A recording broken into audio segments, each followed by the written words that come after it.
mas kilala sa tawag na daong ng pamahalaan dahil namumunuan ng mga reverendos at ilustrimos.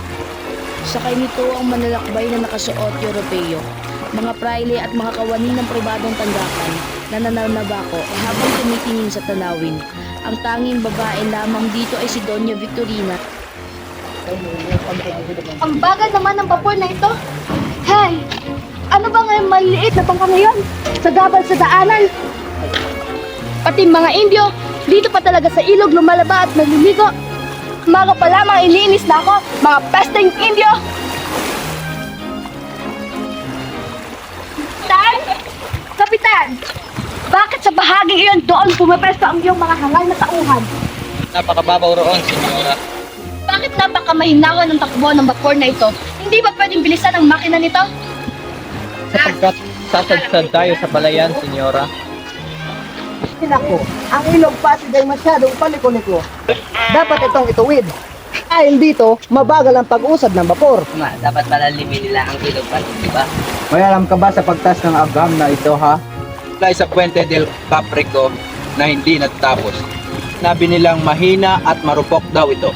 Tingnan nyo, buo pa rin ito hanggang ngayon. Kahit anong dumaang lindol at bagyo, hindi pa rin ito mabubuwag. Yan din ang nais ko sabihin, ang Puente del Caprico at mag-antas ng mga agham. Yan din ang sasabihin ko, Padre Salve.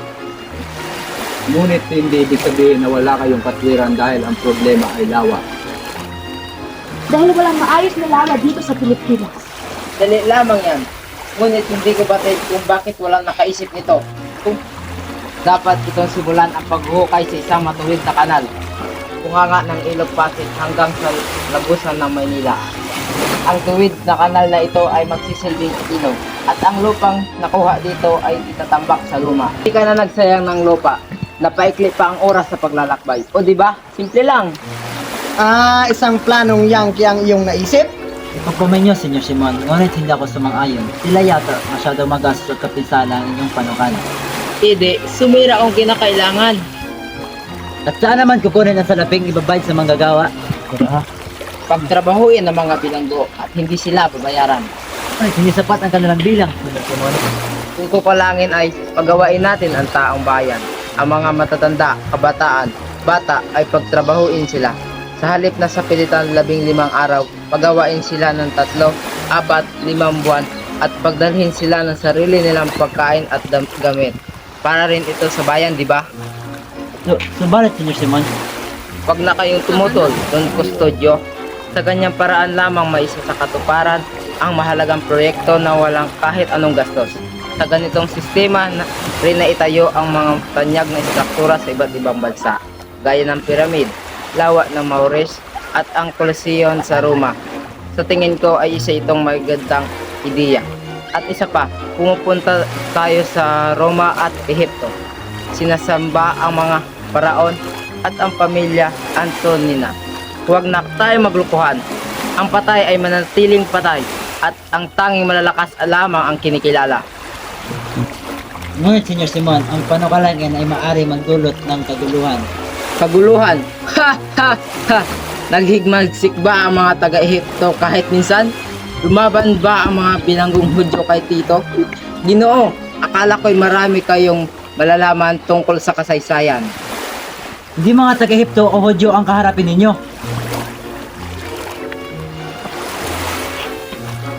At ang mga taong ito ay minsan ang naghimagsik nang obligahin silang magbuhat ng malalaking troso para sa paggawa ng isang barko. Ngunit lumipas na ang panahon na iyon. Ha! Ha! Ang bansang ito ay hindi naghimagsik kahit pagawain man ng may bibigat o katawan ng matataas na buwis. Maaari silang... Hindi ba't nabanggit ninyo sa akin, Padre Salve, ang bahay pagamutan sa Los Baños na kung saan ngayon ay kanyang kamahalan?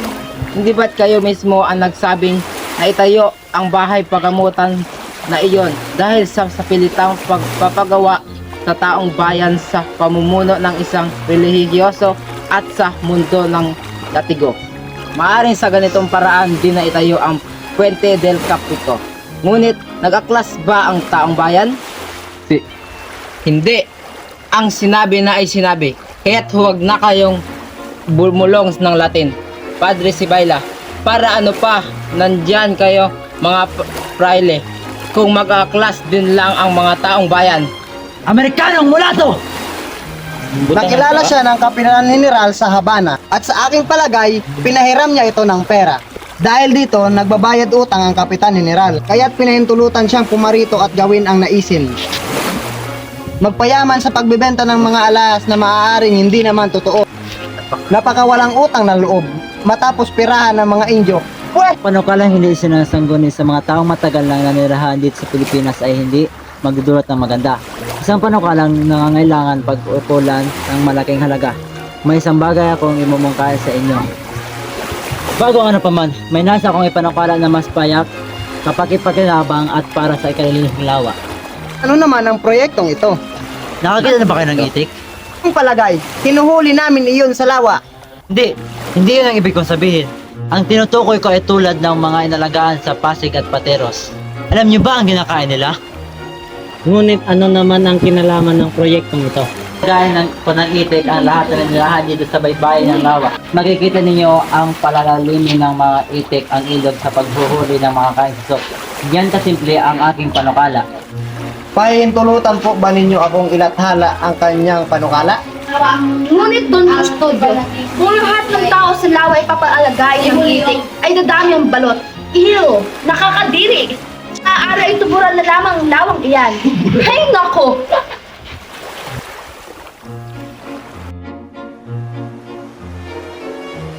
Kaya pa rin dati, si Kapitan Tiago, ayaw magpagamot kanino man kaya binuntahan ko siya sa San Diego. Ngunit nais pa niya magpag-isa upang malay siya magpagamit ng opio. Salot ng modernong panahon ng opyo. Alam ng matatanda ang kasaysayan ng opyo. Hindi nila ito inabuso. Naman natin na ang opyo ay isa lamang medisina. Mga inchik na hindi marunong maglatin ay ang lubos na naninigarilyo ng opyo. Kung inihandog lamang ni Kapitan Tiago kay Cicero, lamang sa Akademya ng Wikang Kastila. Siguro ko sa inyo na hindi ito may isa sa katuparan. Isa sa katuparan po, senyor. Nangako sa amin si Padre Irene na naguluhan namin ng isang pares ng kastanyong kabayo na magkikipagkita siya ngayon sa Kapitan General. Yun mahalaga, sasalungat pa rin kayo ni Padre Sibaylan. Hayaan ninyo siyang sumalungat. Nandito yan ngayon sa Macor dahil tutungo siya sa Los Baños kung saan naroon ng Kapitan General. Unawaan ko, pero saan naman kayo kukuha ng pondo? Kung din kami, senyor, bawat isang estudyante ay mag-aambag ng tig-isang riyal. Papaano ang mga profesor? Na rin po, kalahati po sa kanila ay Pilipino at kalahati naman po sa kanila ay Kastila. At ang usali? Si Macaraig, ang mayamang si Macaraig. Pahihintulutan kami gamitin ang isa sa kanyang bahay. Dahil ang layo ng pagtakbo nito, hindi na rin masama ang inyong ideya. Tamang hindi kayo mahusay sa pagsasalita ng Latin. Ay pag-aaralan rin yung magkastila man lang. Yan ang patunay kung bakit paurong ang ating pag-usan. Noong panahon namin ay natuto kaming maglatin. Dahil sa mga aklat namin ay nakalimbag sa Latin. Ngayon naman ay nakalimbag sa wikang Kastila. Aklat, ngunit hindi naman Kastila ang ginagamit. Hi, aitas peritium pihor abes, tulit nos nikiores. Nakatandaan ng ating mga ama na mas masama ka sa kanilang mga. Dudulot ng mas masama ka sa kanila. Tingnan mo itong mga makalumang tao. Lagi nilang nakikita ang kahirapan sa lahat ng bagay. Mas mapapansin pa nila ang kakulangan kaysa sa kabutihan nito. At nais nilang makipag-ayos sa lahat ng bagay. Hay nako! Ang palagay siya sa tiyo mo dahil sa pag-uusap sa makalumang panahon. May iba nga lamang, anong nga pala ang sabi ng tiyo mo tungkol kay Paulita? Pinangaralan niya ako tungkol sa pag-aasawa. Sinabi ko sa kanya na walang katulad sa Paulitang kaibig-ibig. Edukada at ulila dito sa Maynila. Tama ka, siya'y mayaman, maganda matalino, walang kapintasan, hindi katulad ng kanyang tiyang mapangutya. Pag-usapan na rin lang ang kanyang tiyay. Alam mo ba na nakiusap sa akin na hanapin ko ang kanyang asawa? Si Doña Victorina, at nangako ka pa para lang mapanatili ang inyong kasintahan? Natural, pero ang problema ay natatago ang kanyang asawa sa bahay ng aking tiyo. Yan ang dahilan kung bakit hindi na nagpupunta ng kubyerta ang aking tiyo. Baka raw kasi usisahin siya ni Doña Victoria tungkol kay Don Tiburcio. Kamusta ba sa inyo? Bakasyon ba ninyo? Ang Maginoo ba ay kababayan ninyo? Hindi ba kayo pamilyar dito? Malalaman kung hindi ako tutungo at ako walang mahihirap ng mga tao doon. Kaya't hindi sila bumili ng alahas. Hindi kami bumibili ng alahas sapagkat hindi namin ito kailangan. Teka, huwag kayong magalit, binata. Ngunit dahil naisip ko lang na halos lahat ng mga parokya ay hawak ng mga prailing Indio.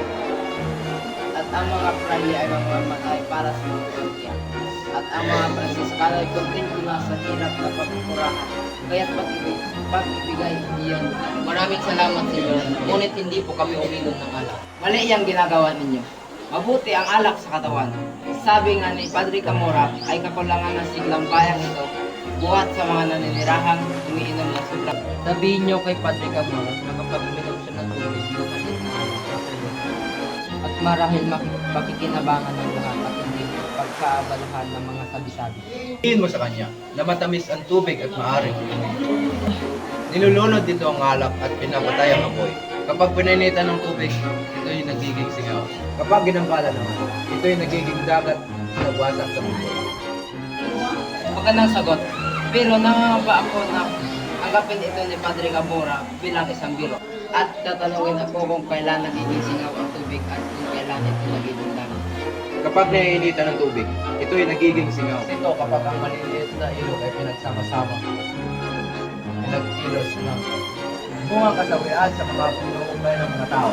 Hindi, Senyor Simon. Higit na maaaring tipin itong tulan ng aking hindi magsisagan. Tayo ay tubig at ikaw ay apoy. Animo, sapagkat nais mo ito. Sa gayon, hayaan natin ito. Tayo ay namuhay ng magkasama.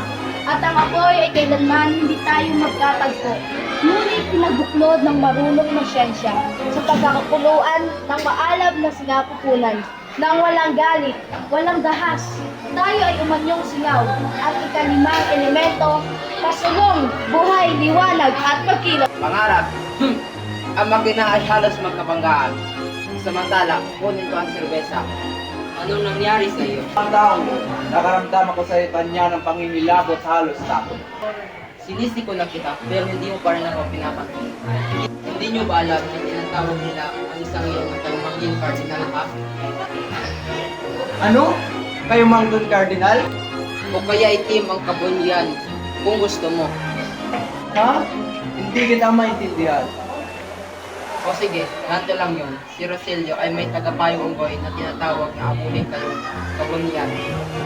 Tapos, si Senyor Simon naman ay ang tagapayong ng Kapitan General. Talaga? Totoo ba ang sinasabi mo? Ay, gaya na narinig ko kung sino pang pinupuri kapag nakarang. Ngunit patalikod na nagsasalita laban sa kanya. Binibisita niya rin ba si Kapitan Tiago? Mula na dumating siya rito ay tinuturing na siyang tiyak na karibal para sa mana. Alam ko makikipagkita siya sa Kapitan General tungkol sa Akademyang Wikang Kastila. Pinapatawag po kayo ng inyong tiyuhin si Padre Florentino.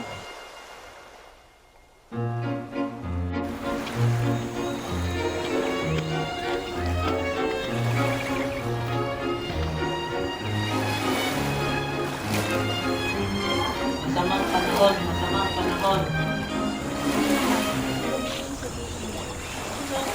Isasagawa niya ang mga gawain.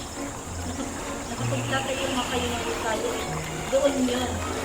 Tingnan ninyo, hindi ninyo nakikita ang aming mga gastusin.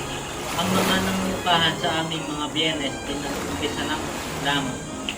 Huwag na, tama ng pagdaing niyo. Kung hindi ay nananangis ako, nagsimula nang dumating ang mga Indio.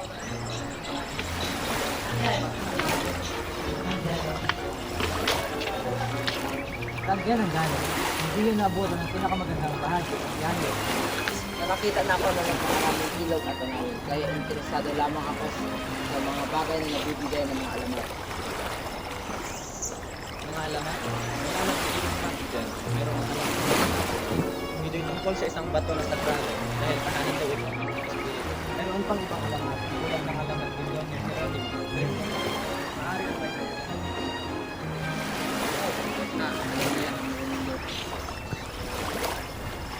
Paumanhin pero hindi ko namin alam. Yan. Sige na nga, dati raw may isang estudyante na ngakong magpakasal sa isang dalaga sa kanilang nayon. Ngunit nakalimutan nila ito dahil sa tapat ang dalaga ay naghihintay siya para sa lalaki. Lumipas ang panahon at inagtay niya ang kanyang kabataan sa paghihintay. Nangyari sa lalaki niya. kabataan na lang ng dalaga na naging arsobispo na ang kanyang minamahal sa Maynila.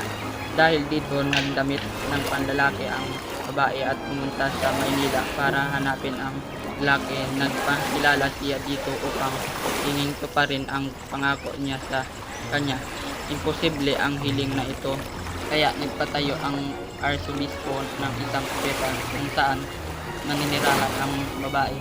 Sa kuwebang ito namatay at inilibing si Doña Jeronima ayon sa kwento dahil sa sobrang katabaan ni Doña Jeronima. Kailangan niyang pumasok ng patagilid sa kuweba. Sumikat siya bilang engkantada dahil sa kaugalian niyang pagkatapon ng pilak ng plato. Isang lambat ang hinatak sa ilalim ng tubig na kasalo sa mga nahugasang kagamitan. 2 taon na ang nakalipas at nabubura na ang alaala ng mga Indio kay Doña Jeronima. Aba, isang magandang alaman yan ha. Gagawa ko ng artikulo ko dito. Ano ang masasabi ninyo pa dito? Tingin ninyo, tama ba na binigyang arsobispo ang babae? Diba? Dahil hindi isang asal Ginoo ang pagbibigay natin ng isang kuweba upang matirahan ng taong binigo natin ang pag-asa. Mas marangal kung siya dinala sa kriterio ng Santa Clara. Anong masasabi ninyo? Maaaring husgahan na asal ng arsobispo. Ngunit kayong panarinilyong gobernador ng simbahan na tumatayo sa lugar ng arsobispo. Kung sa inyo gagawin niyo, anong gagawin ninyo? Walang katumbas ang sakit ng pagdidila. Ngunit dahil ang mga alamat na pinag-uusapan natin, huwag natin kalimutan ang himala ni San Nicolas. Kwento ko ito kay Senyor Timon na maaari ang dito. Sige nga, ito'y kwento ninyo. Dati ang ilog ay puno ng buhayang sobrang laki na nagpapatob sa mga bangka sa pamamagitan ng pagpalo ng kanilang buntot. Isang araw may isang taksil na insik na tumatangging maging Kristiyano. Ang dumaan sa may simbahan ngunit may nagpakita sa kanyang demonyo sa anyong buhaya at tinaob ang kanyang bangka upang lamunin siya at dalhin sa impyerno. Inspirado marahil Diyos ang insik sa mga oras na iyon kaya humingi siya ng tulong kay San Nicolas. At ang isang iglap ay naging bato ang buhaya. Sinabi ng mga nakakatanda sa panahon nila ay madaling makilala ang halimaw sa mga nakasabog, piraso at bato na inaiwan doon. Ako mismo ay nakakasiguro sa inyo na kaya ko pa rin makilala ang nang malinaw ang ulo ng buhaya. At kung titignan, iyon napakalaki ang halimaw.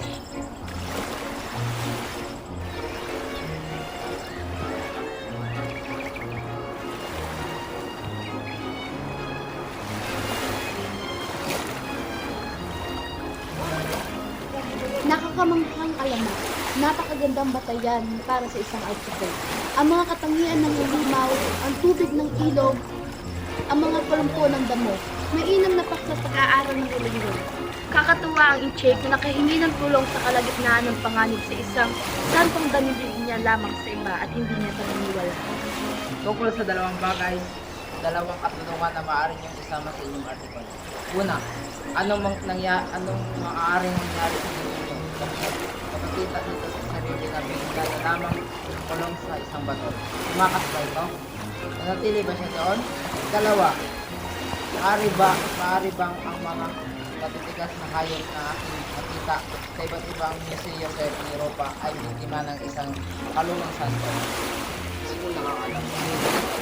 At ay mga alamat ng ating pinag-usapan. Tayo ay pumasok sa lawa. Mga pala kapitan, alam ba ninyo kung saang bahagi ng lawa natatay ang nagngangalang Ibarra, Navarra o Ibarra?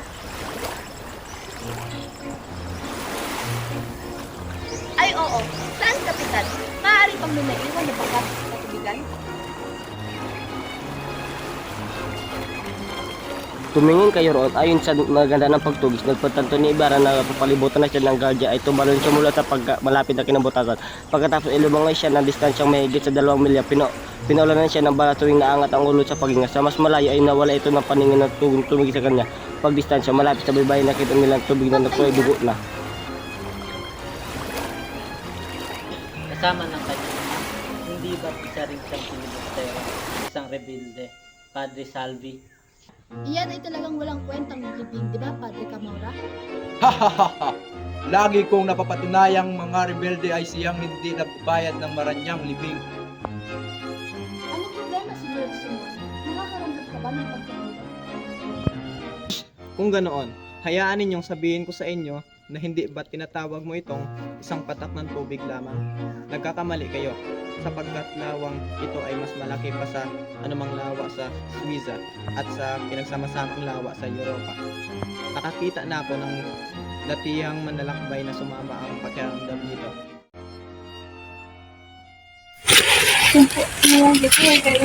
Sariwa pa sa alaala ng tandang Selo ang pagkalingan niya kay Basilio bagamat pumuti na ang kanyang buhok. Gumanda na ang kanilang pamumuhay kaya't hindi na siya nangangahoy tulad ng dati. Bagkos ay abala naman siya sa paggawa ng walis. Itay, dahil sa ating pagsisikap, malapit na natin mabot ang ating mga pangarap. Hay, sa wakas. Tama ka anak, pag may tiyaga, may nilaga. Ikang patuloy ka lang sa iyong adikain at huwag sumuko. Kaya nga lang at wala ang ating magina upang saksihan ang ating natatamasang paglitay. Ay anak, huwag mo masyadong isipin ang pagkamatay ni Lucia at ng iyong asawa. Ang mahalaga, nandito kami nila Tano at hinuli para sa iyo. Maraming salamat, Ama. Ito nga pala, may mga dumating kaninang mga relihiyoso at sinabing sila ang nagmamay-ari ng lupain ito. Ganun ba? Ano naman ang napagkasunduan niyo? Kapag kasunduan namin, magbabayad ako ng 20 piso o 30 piso taon-taon bilang upa sa lupain ito. Hay na. Pagpasensyahan mo na lang. Dahil kung kalabanin mo sila sa korte, ay malaki ang mga gastos mo. Isipin mo na lang na natalog bagal ang 30 piso mo. Hindi kayo nahulog sa tubig at nalulun ng buhay ba? Sumusobran talaga ang mga priling iyan. Oo anak, bakit? Ano nangyari? Paano? Yung mga priling iyan gusto kong pagbayaran ng 50 piso taon-taon imbis na 3 piso na napagkasunduan. Sumusobra na sila. Pasensya ka pa. Isipin mo lang na dumating pa ang kamag-anak ng mga buhaya. Ngunit paano ako makakapag-aral sa Maynila? Kailan ako makakabili ng mga magagandang damit? Hayaan mo po. Sa susunod na taon ay makakapagsuot ka ng mahabang bestida at makakapag-aral sa Manila katulad ng ibang kabaihan. Sige po, Lolo. Ngunit dumating ang taong iyon. Ngunit wala pa rin nangyayari sa pangako kay Huli. Lalo pang tumaas ang buwis sa lupa ni Tales kaya't napakamot na lamang siya ng ulo. Hindi maaari. Kailangan ko mag-isip na paraan. Hindi sapat na magkamot lamang ako sa aking ulo. Ngunit, paano ko mababayaran na ang 2 piso yung hininala sa akin? Anak, dahil nagpasensya ka pa hanggat kaya mo. Huwag ka sumuko ng basta-basta. Pero Itay, kukunin nila lahat ng meron tayo kapag hindi ako nakapagbayad. At ayoko masayang lahat ng ating pinaghirapan sa loob ng maraming taon. Ano ang balak mong gawin? Magre-rebelde ako at hindi ako magbabayad kahit isang sentimo at isusuko ko lamang ang lupang ito sa kung sino man ang magdidilig ng sarili niyang dugo rito. Anak, maghuros dili ka. Iyan ang huwag na huwag mong gawin. Tandaan mo ang sino mang nanalo sa korte ay naiiwang hubad. Pinanganak pa lang walang saplot sa katawan, Itay. Kaya kapag tayo namatay, babalik tayo sa pagiging abo. Hindi pa rin nagbabayad si Cabezang Tales at ipinaglaban ang karapatan niya sa lupain. Nakasalalay ang kinabukasan ng kanyang pamilya sa kasong kanyang ipinaglalaban. Kung araw-araw akong hihingi sa mga pulubi para hindi niya na ako gambalain, sino magsasabi sa akin para ipagpatuloy ang pamamalimos? Inuubos nila ang aking pasensya.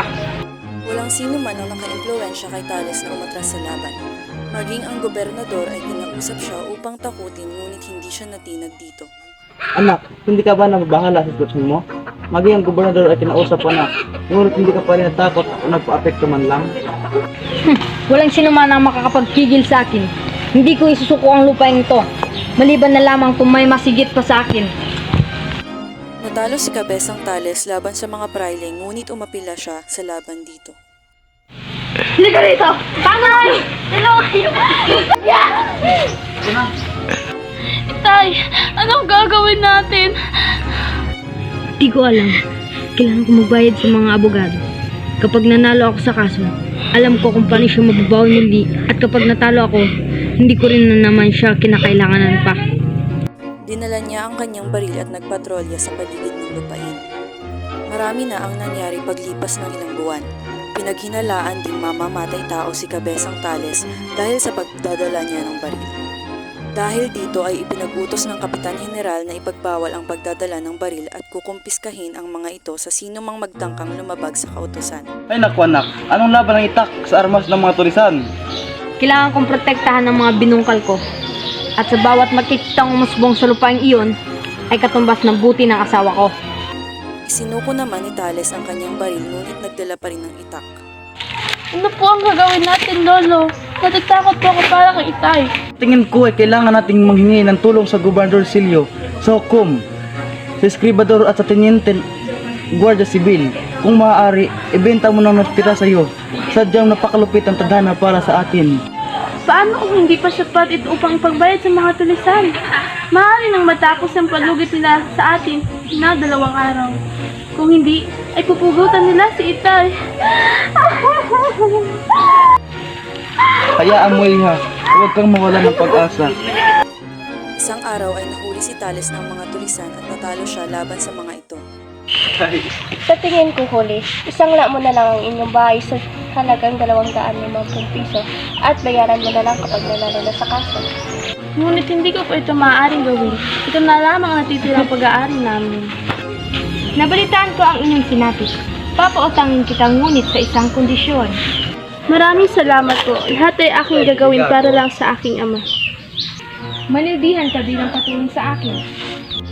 Po. Sige po. Pumapayag na po ako. Magaling. Bukas ng umaga ay magsimula ka na. Maliwanag ba? Opo. Maraming salamat po. Marami ang tumutulong sa maglolo. Kabilang dito ay si Hermana Bali.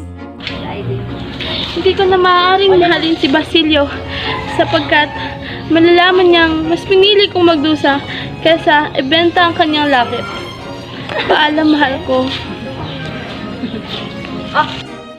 Di nagtagal ay nalaman nito ni Tandang Selo at lubha niya itong ikinalungkot. Maging si Huli ay nalungkot sa sinapit ng kanyang pamilya. Lalo na at bukas na ang dating ni Basilio galing Maynila.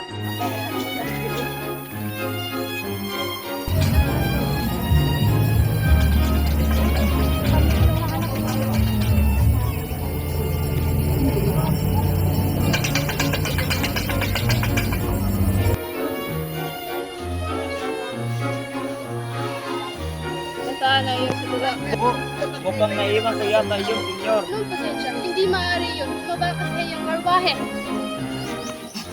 Maawa na po kayo senyor, hindi ko sinasadyang maiwan na akin sa dulo. Anong pasensya? Tama namin. Senyor, sa panahon ng mga santo, walang Guardia Civil. Hindi mo mabubuhay ang pag pinapalo ng dulo ng baril. Wala nga Guardia Civil noon.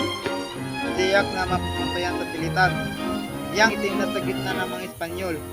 Senyor, kung alam niyo ba kung nakalaya na kanyang kanan pa? Ha? Kanang pa? Kanino? Sa hari po. Sinong hari? Ang ating hari, ang hari ng mga Idyo. Kalaya ng kanyang kanan pa ay bibigay ko ang aking kabayo. Ginoo, magpatuloy ka na. Namatay ang ilawan ng iyong Carter. Hindi maaari yun. Sumama ka sa aking Carter. Hindi ba silang yon?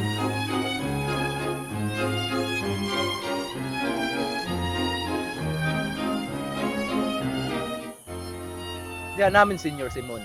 Pupunta kami sa China upang tingnan ang iyong mga alahas. Gusto ko rin pumunta. Kailangan ko ng relo at marami akong gagawin at pupuntahan. Kung maaari ang Kapitan Basilio na lang gagawin ito para sa akin. Ano nga? Regalo yon sa inyo sa Kapaskuhan.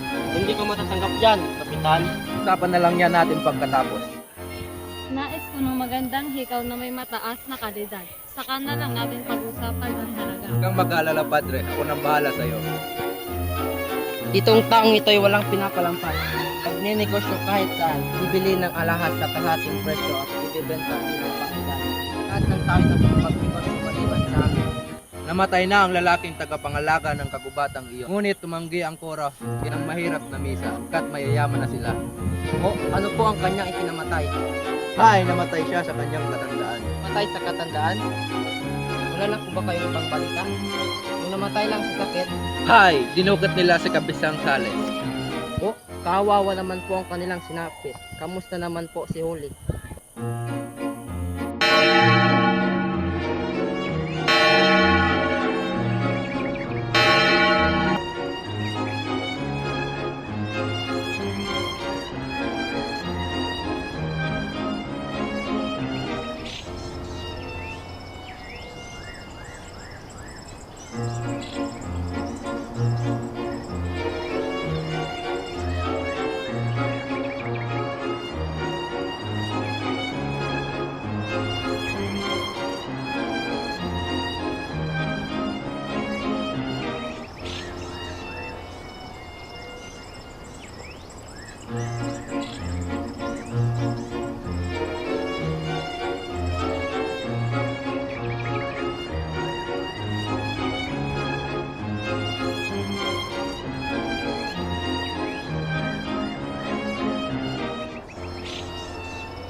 ay sa wakas, nakarating na rin ako.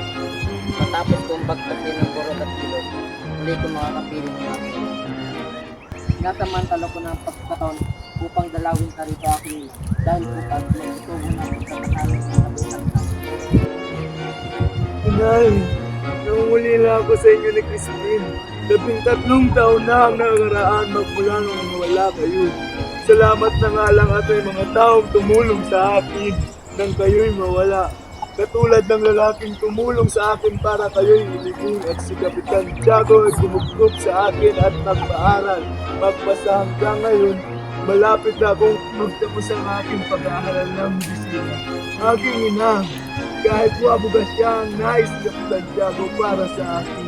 Mabuti na lamang ay napag-isip-isip niya na pagkinabangan niya ang aking pinag-aralan sa paggawa ng laso na nailagay sa tari ng kanyang mga manok na pangsabong. Tandang-tanda ko pa noong ako'y bagong-bago pa sa Maynila at nagsimulang mag-aral. Nilayuan nila ako dahil sa aking kasuotan at inakala na ako'y walang alam. Ngunit pinatunayan ko na ako'y palaban. Kaya naman nabagsagan nila akong isang loro. Napahanga ko sila inay sa akin galing at paggamit ng tungkod at sablo. At magtatapos ako, taglay ang tagumpay. Kumagkita na rin ako ngayon sa aking sariling pera dahil sa aking pangamot. Kaya ako nang bumili ng aking magagarang damit at ito pa rin ang pangakong kasal kay Roland. Paalis na sana si Basilio nang may nakita siyang liwanag sa gitna ng mga puno. Mga sanga sa kadilimang naghahari ng kagubatan at nakarinig ng mga kaluskos ng mga paa. Nakakita si Basilio ng anino sa gitna ng puok na iyon at mabilis na magmartsa patungo sa kanyang kinakatayuan. Marami na akong nasuri na mga bangkay at nakita ang mga taong nag-aagaw buhay. Hindi ako dapat matakot, pero marami na ring balibalita tungkol sa lagim ng gubat na ito. Ito ang anino sa kabilang gilid ng balete at nakita ito muli ni Basilio mula sa pagitan ng dalawang ugat ng punong kahoy. Mula sa suot na damit ay kinuha nito ang isang ilawan na may malakas na lintik. Ipinatong ito sa lupa at nilantad ang suot ng botang pangkabayo. May kinuha itong bagay sa loob ng bulsa, isang matalim na asarol na inilipat sa dulo ng dalang tungkod. Teka, hindi ba't siya ang mag-aalas na si Simon? Siya nga, hindi ako maaaring magkamali. Ang lalaking ito ang siyang mukay ng libingan ng aking ina. 13 taon na ang nakakalipas. Wala na ang asol na salamin na nagpapabago sa kanyang kaanyuan. Maaari ko po ba kayong matulungan, Ginoo? 13 taon na ang lumipas, magmula nang gawan niyo ako ng pagdilikod. Inilibing ninyo ng labi ang aking ina, ang inyong pagnaalala. Kaya aking kalulugod kung pahihintulutan niyo ako na matulungan at paglilingkuran kayo. Sino ba ako sa tingin ninyo? Sa tingin ko po ay isa kayong napakadakilang tao. Basilio, ikaw ngayon ay nagmamayari ng isang lihim na maaring magdala sa akin ng kapamakan. At ngayong nadiskubre mo na isa pa na kapag nalantad ay sisira ng aking plano para sa aking kaligtasan at pati na rin ang aking mabubuting layunin at dapat kong isara ang iyong labi habang buhay dahil ano pa ang kahalaga ng buhay ng isang tao kung ikukumpara sa nais mong maitupad. Hindi alam kung sino ng kahit sino na naririto ako. May taglay akong sandata at kayo ay wala. Maaring ipagbintang sa ang inyong pagkamatay sa mga tulisan na lugar na ito. Subalit hayaan ko na ikay mabubuhay dahil na rin sa aking paniniwalang ito'y hindi ko pagsisisihan. Nagsipag kayo at magtiyaga. At gaya ko ay may mga pautang sa lipunan na dapat singilin. Pinaslang ang nakakabata ninyong kapatid at nabaliw naman ang inyong kaawa-awang ina. Ngunit lahat sa nang ito ay walang katarungan. Ang sa iyo'y naigantimpala. Kayo at ako ay may magkatulad at kasama sa mga taong masidhi ang pagnanais sa katarungan. Kaya sa halip na sirain natin ang isa't isa ay magtulungan na lamang tayo. Tama, dumating ako rito 13 taon na ang nakalipas na may sakit at bigo upang magbigay respeto sa aking kaibigang may mabuting kaluluwas na pumanaw dahil sa akin at sa pagiging biktima ng masamang sistema na umiiral sa ating bansa noon pa man. Naglibot ako sa buong mundo. Nagtrabaho ng buong araw at gabi upang makaipon ng malaking halaga upang may sakatuparan ang aking mga plano. Ngayon, bumabalik ako para sa akin ang sistema sa pamamagitan ng pagsulong ng mga kasamaan nito at pagbabago nito sa hukay. Kahit na bumaha pa ng dugo at luha, kung ito lamang ang napapatunay sa kanyang mga kasalanan. Nagbalik ako sa isla bilang nakamaskarang negosante. Binigtas ko ang mga bayan-bayan. Ginamit ko ang aking kayamanan upang makilala at kahit na saan man ako naroroon ay iba't ibang katawan ang aking nasaksihan. Pinalakas ko ang katalampasanan at buktot na gawain ng sa gayon ay nawili ang bayan sa anyo ng kamatayan at ipinagibayo ko ang mga ligalig at pagdurusa upang sa pag-ilag dito ay humanap ng solusyon. Pinigilan ko ang pag-unlad ng kabuhayan upang wala ng kasindakan ang mga tao kung maghirap at lalong maging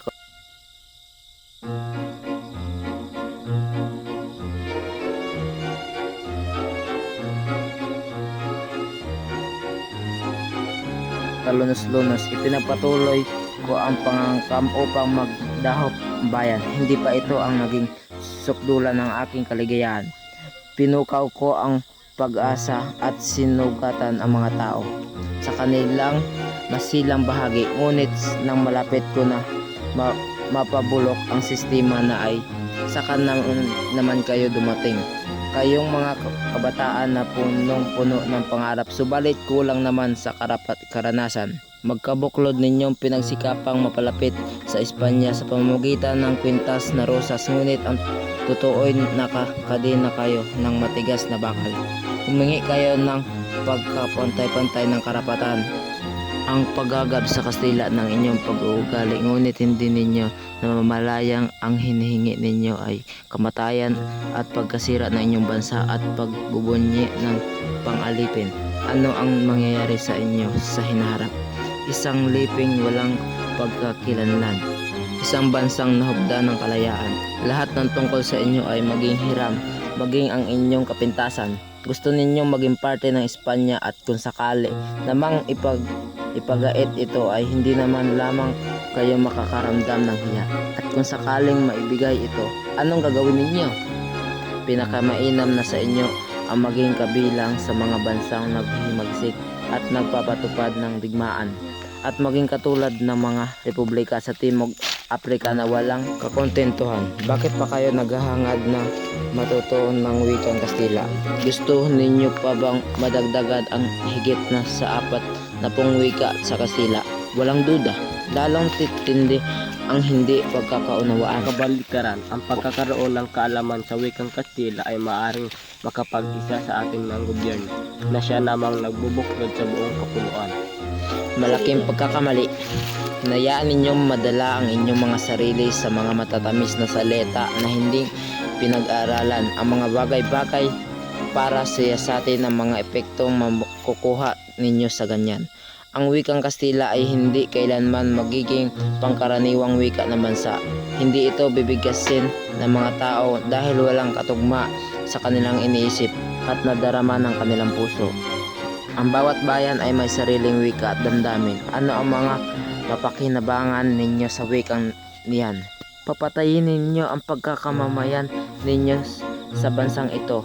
Mapapasa ilalim ang inyong sariling pag-isip sa ibang isipan. Kaya sa halip na kayo'y may kalayaan, kayo'y magiging tunay na alipin, kayo na magsasalita ng wikang Kastila ay tuluyan ng magkakaligtaan ang sariling wika. Samantalang hindi ninyo nga maisulat at maintindihan ang wikang yan, pinipilit ninyong huddan ang inyong mga sarili ng inyong panbansang pagkakakilanlan.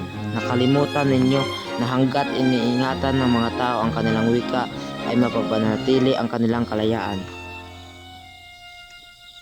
Nakita ko ang simula ng mga makakastilang grupong ito at nagdusa ako ng buong magdamag. Nabahala ako dahil may grupo ng kabataan na may kakaibang talino at kakayahan, subalit naniniwala na gumawa sila ng tama, subalit ang ginawa nila ay pagkalaban sa kanilang bansa. Ilang beses ko nang tinangkang lapitan kayo. Ngunit nag-alala ako na masamain ninyo ang mga sasabihin ko. Ito ang dahilan, hayaan mabuhay ka Basilio. Kahit nabatid kong humaharap ako sa panganib dahil maari ipagkanulo mo ako balang araw. Kailangan ko ang tulong ninyo. Gamitin ninyo ang inyong impluwensya sa mga kabataan para labanan ang pagnanais sa Kastila sa pamumuhay. Ang pantay-pantay na karapatan na magbibigay daan lamang para tawagin kayong manggagaya. Kung tumanggi silang ituro ang kanilang wika, ay palaguin ninyo ang inyong ipakilala sa marami kaysa hangaring maging isa lamang na lalawigan ng Espanya ang bansa. Baka sa mukha ni Basilio ang hindi pagsang-ayon kay Simon, kaya naman iniba na lamang ni Simon ng paksa ng usapan.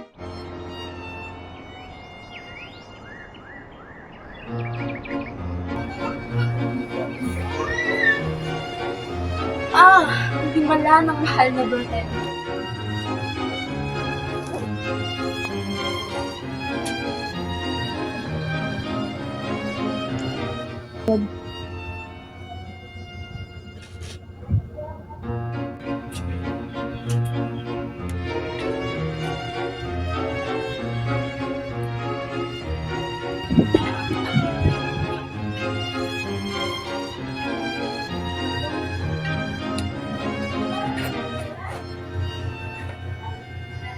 Tuluyan na talagang naging malupit ang kapalaran para sa akin. Ang himala ng mahal na Berhen at dami kong pag-asa upang makaligtas sa napipinto kong pagiging katulong ay nawala na.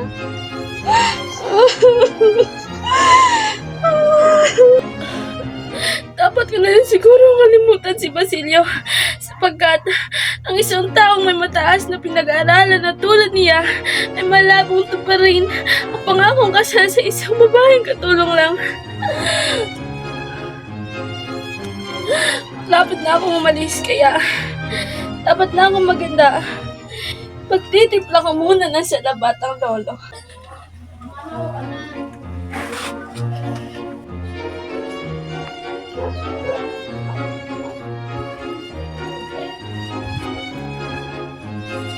Mano po? Tawa ka ng Diyos. Maya-maya po ay aalis na ako, Lolo. Ingatan mo ang sarili mo. Palagi mong tatandaan na mahal kita.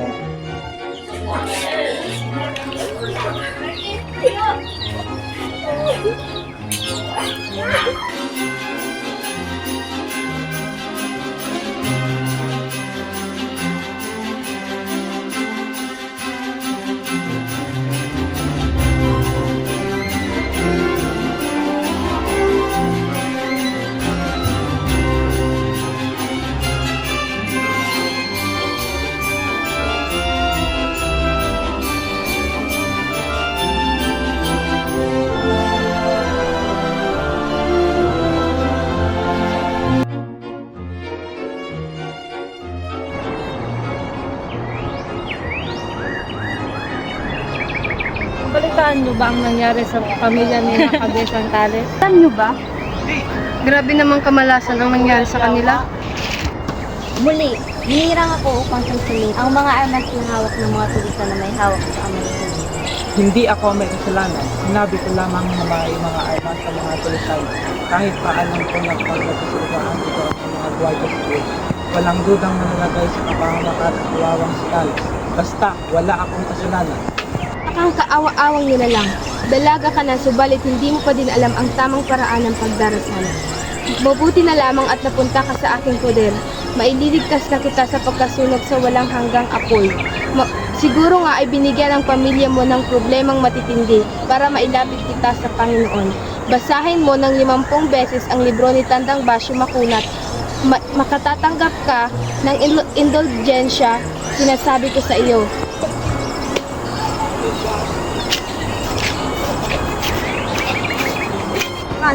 Nakalaya na rin ako. Ang lupa ko, meron ng bagong nagmamayari nito. Ha ha ha ha! Ngayon, ikaw na ang bagong nagmamayari ng lupang ito.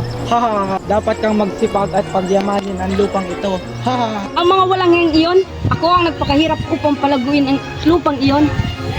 Matapos ang lahat ng aking paghihirap, ginawa na nila lahat sa akin, lalo pat kailangan naming lisanin ang aming tahanan sa loob ng 3 araw dahil sa bias na utos ng hukom. Hindi! Isa lamang itong panaginip. Hindi mawawala lahat ng pinaghirapan ko. Bunga ito ng aking puyat, pagod, at sariling pawis. Saan ang katarungan? Nasaan?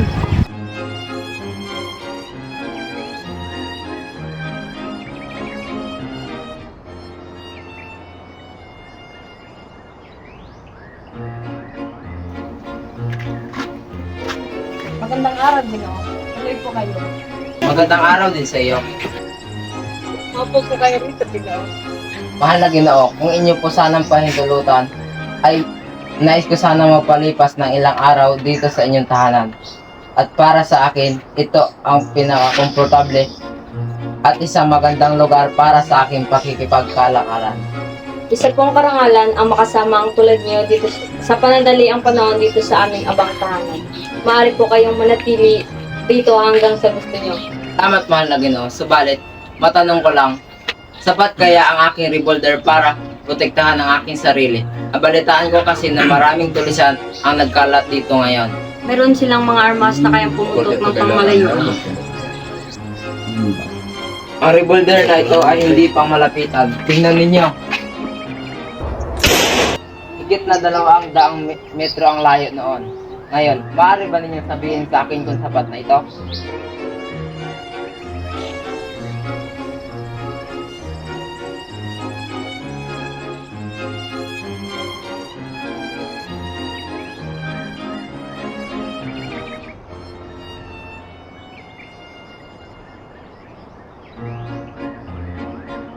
Maligayang Pasko! Diyos ko, Susmar Yosef, ang babaeng iyon, hindi man lamang niya alam ang tamang paraan ng pagdarasal. 50 ulit kong pinabasa sa kanya ang akda ni Tandang Basyo Makunat, ngunit wala pa rin naiwan na tila sa laan. Sino ang itutukoy aking kapanalig? Sino pa di ang kaawa-awang si Huli, kagaganda-ganda na bigla na lamang magmabas na kabote na itinanim na tikbalang. Hay nako, dapat siyang kaawaan. Sa palagay ko'y binigay siya sa akin ng Panginoon para hamunin ako sa paglalapit ng dalaga sa kanya. Mayroon ako ritong kayamanang pagmamayari ng mga markadong tao sa ating kasaysayan. Katulad na lamang ng kwintas na ito ni Cleopatra. Mga mamahaling hikaw na pagmamayari ng mga babae sa Roma noong panahon pa ni Pompey. Ang singsing na pagmamayari ni Prinsesa ng Lambile na si Maria Antoinette. Subalit tanging sa museo ko lamang maaring ipagbili ito. Pamanhin mga minamahal kung tagapagtangkilik. Handa po magbayad ang aking ama ng hindi hihigit sa 3,000 para sa alahas sa aming bibili. Nais ko po ng mga antik. Huwag kang gusto mo naman, baka tayo mahalala. Nais kong bumili ng singsing na napalalamutian ng diamante. Ito ay aking iaalay sa Berhenang sa Antipolo. Isang ito, ipagbibili ko yan sa iyo sa halagang 3,000. Napakamahal naman ang singsing na ito. Pabili naman ang kwintas na iyan, Sr. Simon. Pabili rin po ako ng isang hikay. Pabili rin po ako ng isang singsing. Ang isang kayamanan na taglay na mag-aalahas ay kayang bumagos sa aking pamumuhay. Kaya nitong palayain ng aking anak at ibalik ang lupang pinamkam sa akin. Isang insulto sa naghihirap na kagaya ko ang kanyang kayamanan kung kukuha ako ng isa.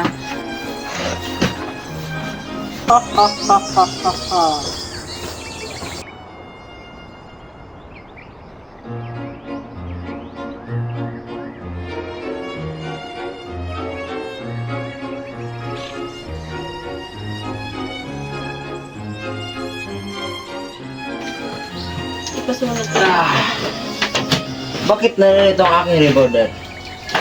Ha? Bakit walang laman?